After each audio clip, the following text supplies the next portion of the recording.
Zechariah chapter 14. Behold, the day of the Most High cometh, and thy spoil shall be divided in the midst of thee.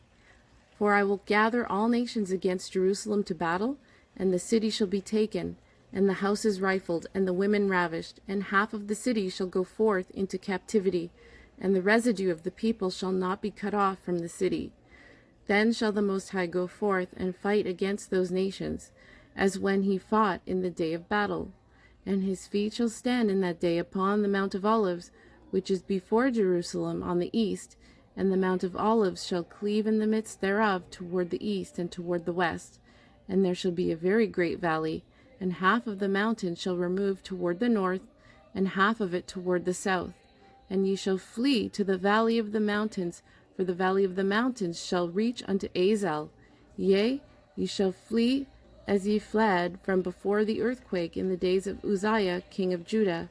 And the Most High my God shall come, and all the saints with thee. And it shall come to pass in that day, that the light shall not be clear nor dark, but it shall be one day which shall be known to the Most High, not day nor night, but it shall come to pass that as evening time it shall be light. And it shall be in that day that living waters shall go out from Jerusalem, half of them toward the former sea, and half of them toward the hinder sea. In summer and in winter shall it be. And the Most High shall be king over all the earth. In that day shall there be one God, and his name one.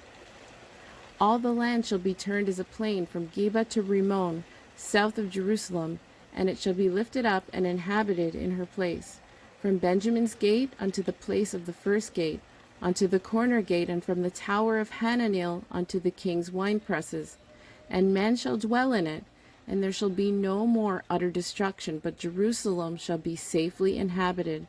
And this shall be the plague wherewith the Most High will smite all the people that have fought against Jerusalem.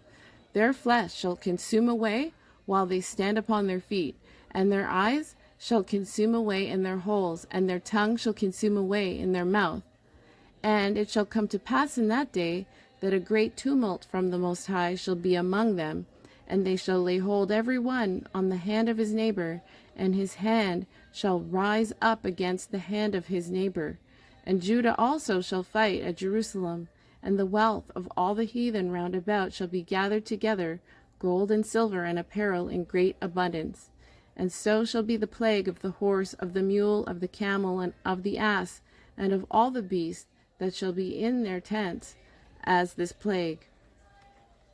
And it shall come to pass that every one that is left of all the nations which came against Jerusalem shall even go up from year to year to worship the King, the Most High of hosts, and to keep the Feast of Tabernacles.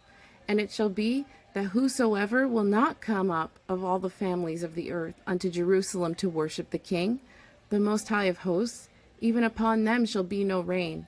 And if the family of Egypt go not up, and come not, that have no rain, there shall be the plague wherewith the Most High will smite the heathen that come not up to keep the Feast of Tabernacles. This shall be the punishment of Egypt, and the punishment of all nations that come not up to keep the Feast of Tabernacles. In that day shall there be upon the bells of the horses holiness unto the Most High, and the pots in the Most High's house shall be like the bowls before the altar.